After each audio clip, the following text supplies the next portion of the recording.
everybody, and welcome to this PD Tax Consultants webinar on employee ownership trusts, EOTs.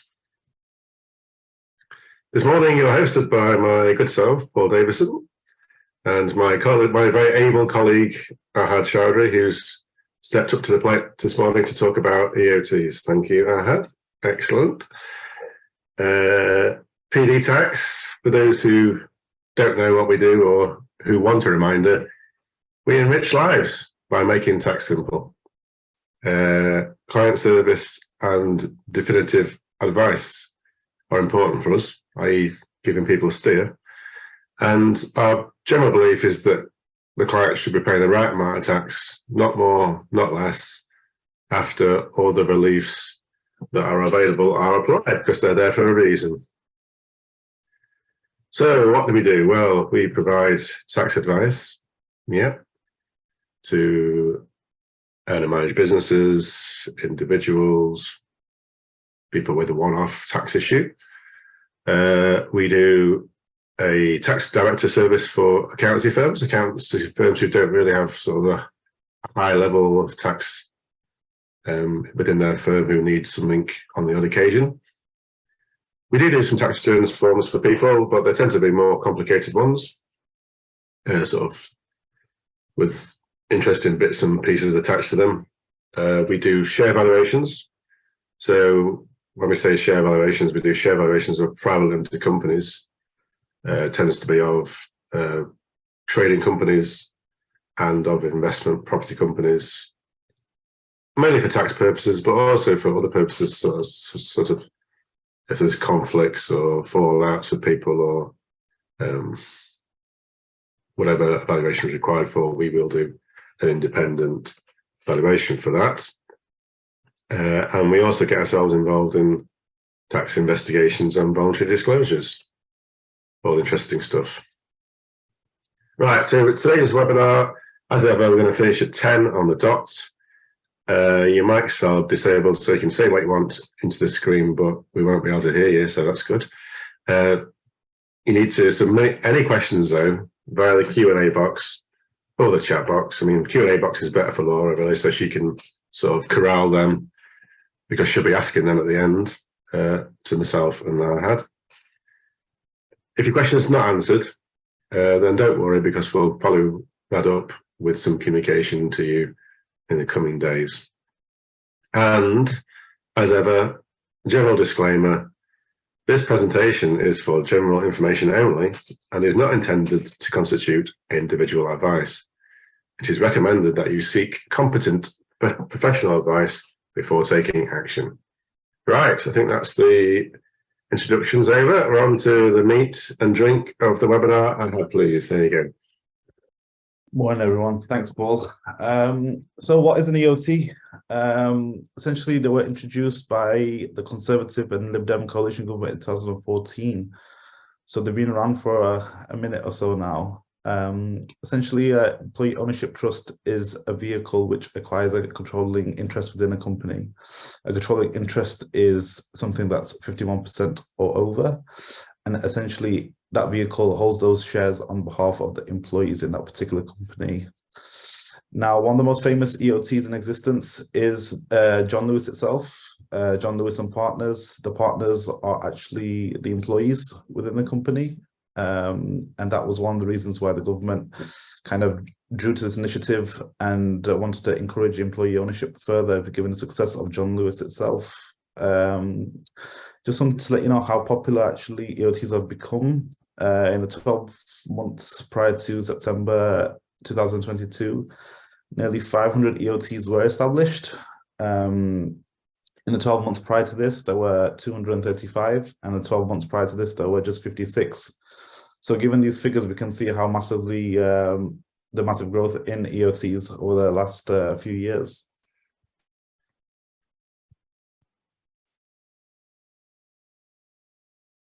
Right, so what does the EOT structure look like? It's just a little simplistic diagram of the EOT structure. So here we have the vendors of the company. They essentially dispose controlling interest, 50% plus. in the company to the EOT here. The company essentially makes payments to the EOT over time to fund this consideration to the vendors or any third-party debt. We'll get a little bit more into the funding side as we go along in the presentation. So why would a business involve an EOT? You know, what's the benefits? What's the advantages? So we can get capital gains tax relief on the sale of shares to an EOT, which is given the current climate and annual exemptions going down, BADA going down in the last few years to just 1 million. It's quite an attractive feat, to be completely honest. The sale can be at full market value. EOTs are seen as a friendlier purchaser and also an immediate purchaser.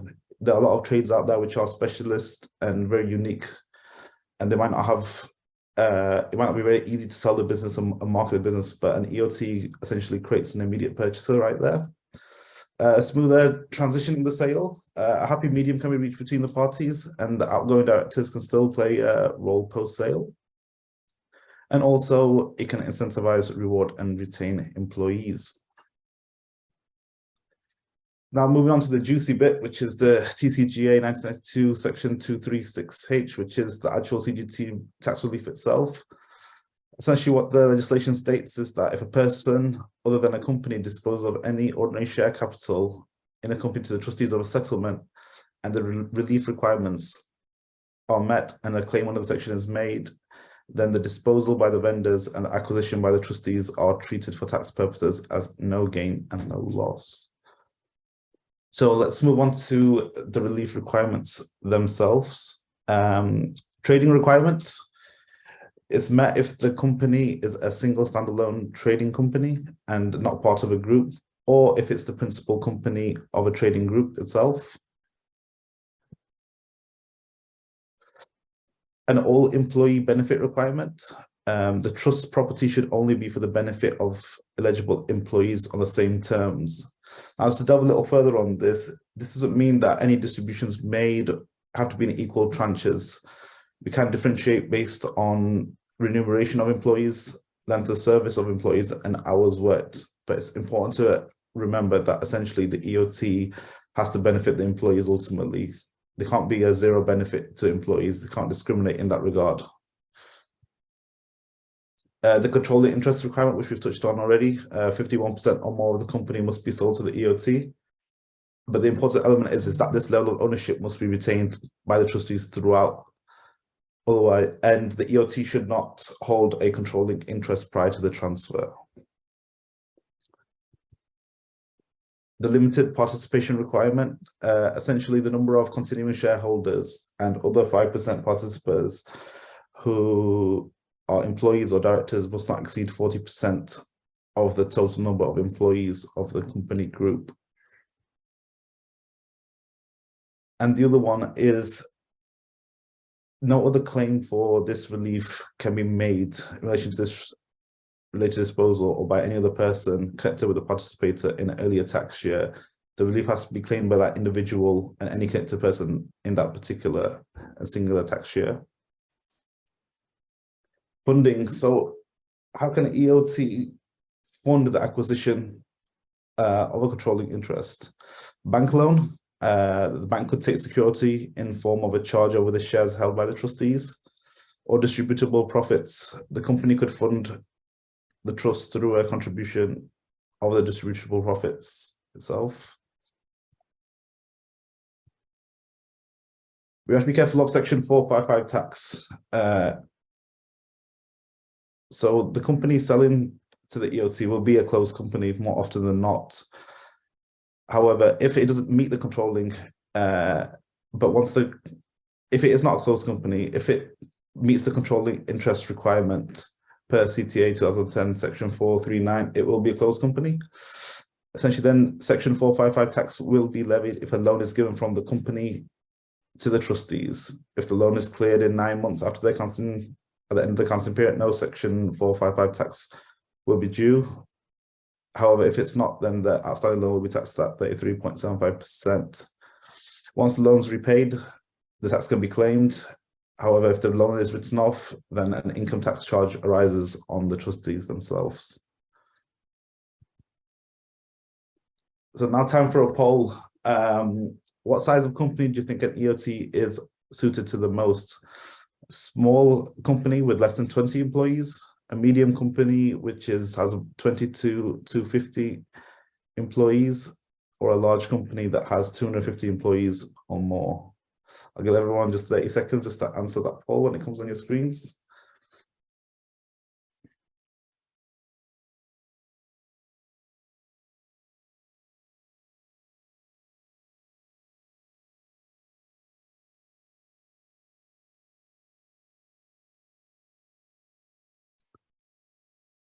Everyone's answered now, just a few others.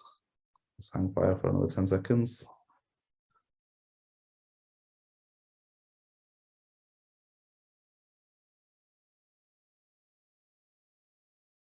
Right then, guys, so the results are in.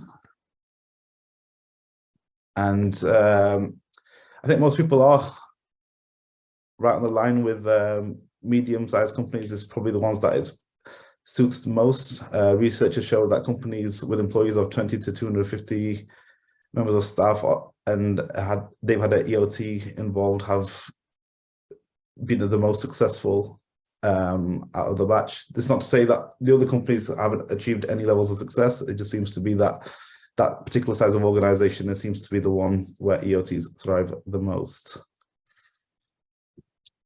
I'll pass on now to Paul to take you through to the next bit of the presentation. Thank you, Ahad. Very insightful, especially about the medium companies there. It's interesting information. Right.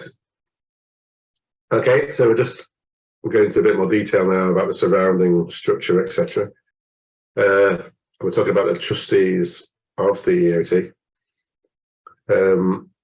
because the trading company is going to be effectively controlled by these trustees, and it's the trustees' prerogative to exercise their rights in the best interests of the employee beneficiaries, because they're the owners going forward. Interestingly enough, the trustees can include the vendors, and there can be a body. Tend to have a board of trustees is the way it seems to work, and there's a decision to be made as to whether the body of trustees is a group of individuals or whether it's through a corporate. Most people seem to use a company limited by guarantee, and that has two benefits really. First of all, it's got limited liability, so the individuals who are the trustees have no personal risk in relation to the decisions they make. They're limited, their liability is limited in this respect. And also, if we have a limited by guarantee corporate, then it's easier to bring in new trustees into the board and for people to leave than it is if the share capital is a bit more messy in terms of having to transfer shares, etc. So yeah, corporates limited by guarantee seem to be the most popular. I had talked about the amount payable for the shares at the start, and it's up to market value. Well, yeah, it's market value really is the amount to pay. So when we do an EOT, the process is going to require an independent valuation. Interestingly enough, PD Tax have done a number of these valuations for people. But the first question, one of the questions is the valuation actually at face value? Because of the fact that a lot of money is going to be shifted up from the company to the trust post deal, does that mean adjustment is required in relation to that? I think every case is different, and it's just something to think about when you're doing these types of transactions. Obviously, it's preferable to get HMRC clearance on this type of valuation, as it is for anything we can get clearance for. But well, there's no specific legislative requirement for HMRC to give clearance on the valuation.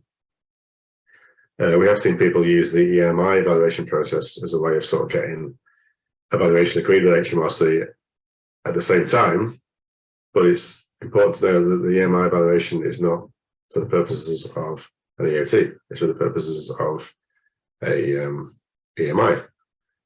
A lot of acronyms going around in tax. So HMRC, would they be beholden to that in a court of law? Perhaps not. The CT34 is the only proper way to get an agreement from HMRC, but that is a post-transaction agreement, not a pre-transaction agreement. So you get to take a decision there as to what you do about the valuation. Often with an EOT, we end up with some sort of pre-sale reorganisation. So what that means is the current owners, whether it's one person, two people, three people, whatever, there may be some assets in that company, the trading company, which they don't want to sort of involve in the EOT. So it could be some trading, it could be they might have built up some investments in the trading company, or it might be commercial property that they'd like to keep and rent to the EOT. Or it might be another trade. There might be a different trade in there which they believe they want to hive off into a different company, and just allow the EOT to focus on this particular trade.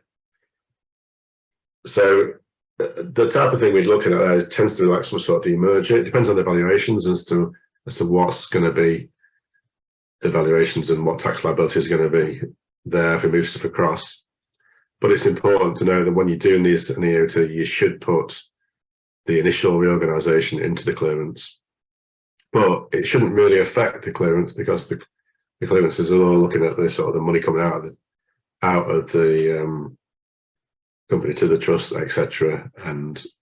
But there will be separate clearances required if we are doing some sort of demerger. So yeah, tax clearances, what do we need for a EOT transaction? Well, we need the usual section 701, our favourite clearance, transactions in securities. What that does is that makes sure that people achieve the capital gains tax treatment. I had very kindly outlined that to get the zero capital gains tax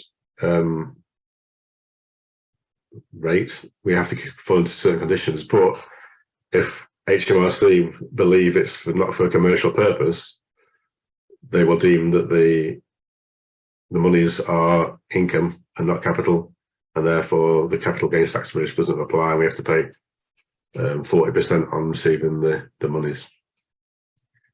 Also, the money's coming through through a trust to the exiting shareholder. So it's our old friend, the gateway, that we used to deal with when we deal with EBTs and money going through a trust and a loan. We can get a non-statutory clearance for that.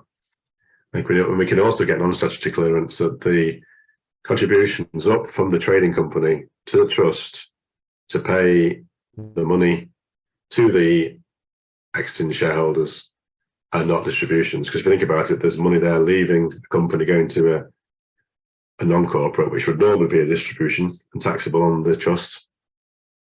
But in this situation, we can get a non-statutory clearance that it's not taxable. But it comes down to EOTs and running them. I think this started off a bit slowly because there's some not confusion, but difficulty around how they would be run going forward. And I think that's still a point which needs to be considered in detail. Clearly, the vendors, unless they're getting the money up front, which is probably unlikely, they're going to want something to protect them, protect the loan that they've got outstanding from the EOT to them. Because one of their priorities is going to be getting that money back, because it's going to be there'll be an unsecured creditor. So there's something. So sometimes we can find things in the SPA that say, actually, the vendor is going to have some sort of golden share or some sort of redeemable share, which has negative controlling power. And what I mean by negative controlling power is that it says the trust is not allowed to do certain things, like it can't diversify into ice cream vans, or it can't buy watches for investments. It can only do certain things that they believe are going to focus on the trade and build the trade. Also, obviously, the employees need safeguarding because they are key to this. So generally speaking, we need X amount of employee directors on the board of the trust, and we're going to have something in the SPA or the trustee that says certain matters, similar to the previous one, certain matters that are going to require approval by those particular employee directors. Tax-free bonuses for staff, we can get up to 3.6k tax-free, but it's not free from national insurance. The company should get a CT deduction for it. And as I had said earlier, the 3.6k is only going to be tax-free if it's structured in a certain way. So it needs to be a written down policy that's going to allow the bonuses to fall out of that policy. Anything done in a discretionary manner is going to be subject to tax in a normal way. So there's some items there's what you might involve in the written down scheme. And then also share schemes for individual employees. We see this quite often, and it's a bit more difficult, and it's going to depend on the situation, but obviously the trust needs to have 51%, and that can't change. You can't go below that. But any other shares through the existing, so if existing shareholders keep shares, or if the EOT has more than 51, then we can deal with those shares above that threshold in terms of providing benefits to individual people, real key people. That could be through EMI scheme, it could be etc. So that's a topic in its own right, though. And there are, as I had mentioned earlier, there are some issues around and about moving cash up from the EOT to from the trading company to the EOT dividends, because once the loan's paid off to the shareholders, any profits paid up to the EOT are going to be taxable. So you got to manage that in terms of how then those profits are passed on to individuals, who gets the dividends, etc. But sometimes people seem that actually EMI schemes for some of the shares is going to incentivize the real key people. Anyway, that's probably about us for the topic. Yeah, every client's different, so if you've got any questions about EOT or want us to help you with anything, call us and we can chat. Laura Brennan, are you there? Are there any questions? We've got 7 minutes to answer these questions. The first question was, does an EOT have to pay stamp duty on shares it acquires, or is there a relief available for this? Yeah, I think. Sorry, go ahead. Yeah. Sorry, should I take this one, Paul? Yeah, go for it. Yeah. So unfortunately, there's no relief available for stamp duty wise. You still have to pay the EOT still has to pay stamp duty at 0.5% on acquiring those shares, and that's that really. Where's the thing? Sometimes there's a relief if you put a holdco above a group, but we don't have that. We've got a unincorporated body acquiring shares in a company. So yeah, he's right. Stamp duty is payable. Thanks, guys. And then I had mentioned that funding via the company could lead to an income tax charge on the trustees. Could you explain how that arises and how it can be avoided, please? Yeah, so essentially the income tax charge that would arise on the trustees would only arise if the loan was written off.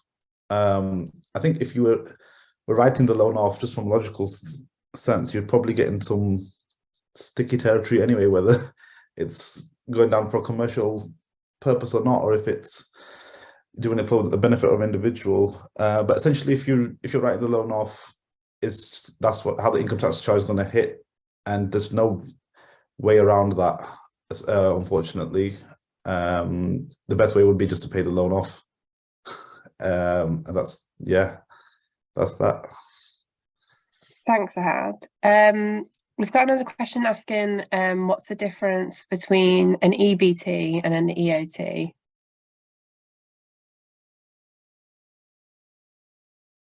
Do I take that one, Fahad? Yep. Well, an EOT stands for Employment Ownership Trust. Well, yeah, I suppose the clue's in the question. I suppose the clue's in the name, really. Employment Ownership Trust, Employment Benefit Trust. There you go. That's the answer. The answer is that the EOT is to own shares in the company. The EBT is to provide benefits to the employees, which could be in the form of shares, but it could also be in the form of cash or whatever. So it's they're both trusts. So they're both in essence formed by a trustee. So there's nothing too complicated there. And yeah, the EOT is formed to own shares. The EBT is formed to provide benefits. Clearly, the EOT is a new thing which sprung up, which has associated tax benefits with it in terms of the way that the rules have aligned around it. The EBT doesn't have anything like that whatsoever. An EBT is purely just a trust, and the tax rules affect it as they do. An EBT can still be useful for sort of keeping shares in it. You can use it as like a sort of a conduit for shares. So it could acquire shares from somebody and then at some later stage provide those shares to somebody else. So you can move shares in and out of an EBT, whereas an EOT has to retain the controlling interest, as we know. Hope that's helpful. Good question. We have time for one more question, Laura, I think. Yeah, that's fine. I think we've got a few other questions so we can follow up after the webinar. Someone would like to know, can an EOT borrow funds to make initial contributions?